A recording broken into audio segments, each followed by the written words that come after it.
Hospital के कमरे में हल्की सी बीप बीप की आवाज गूंज रही थी। सफेद चादरों में लिपटा निर्वेद मौत और जिंदगी के बीच झूल रहा था। चारों तरफ डॉक्टरों की भागदौड़, नर्सों की फुसफुसाहट और नूर के चेहरे पर पसरा हुआ डर, सब कुछ जैसे किसी भयानक सन्नाटे में थम गया था। नूर के हाथ अब भी कांप रहे थे। उसकी आंखों में आंसुओं की नमी और चेहरे पर वह बेबसी साफ झलक रही थी।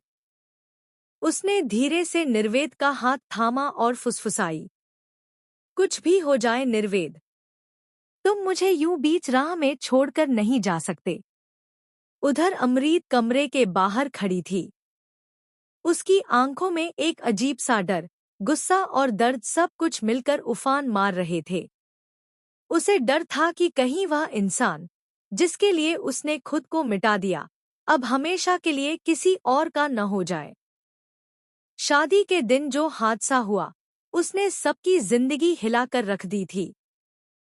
नूर और निर्वेद के फेरे पूरे भी नहीं हुए थे कि आदित्य ने अपनी नफरत और जलन में सब कुछ तहस नहस कर दिया।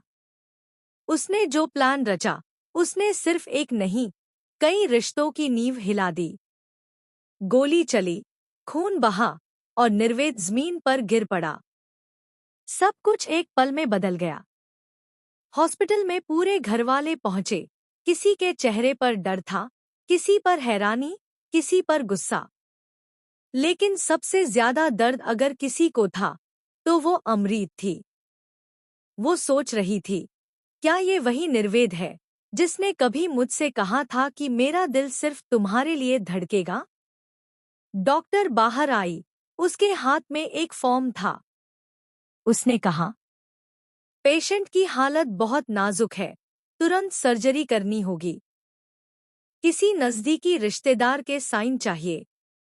सबकी निगाहें एक साथ नूर की ओर मुड़ गई। नूर ने बिना एक पल सोचे कहा, मैं साइन करूंगी। मैं मास्टर जी की छोटी बेटी हूं। और निर्वेद सिर्फ मेरे लिए ही जरूरी नहीं, मेरे लिए जिंदगी है।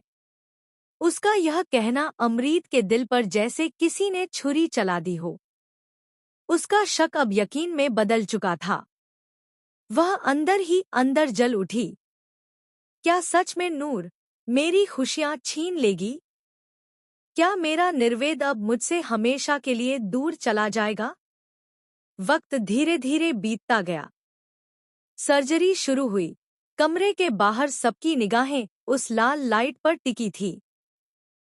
नूर हाथ जोड़कर भगवान से दुआ कर रही थी, बस निर्वेद को बचा लो।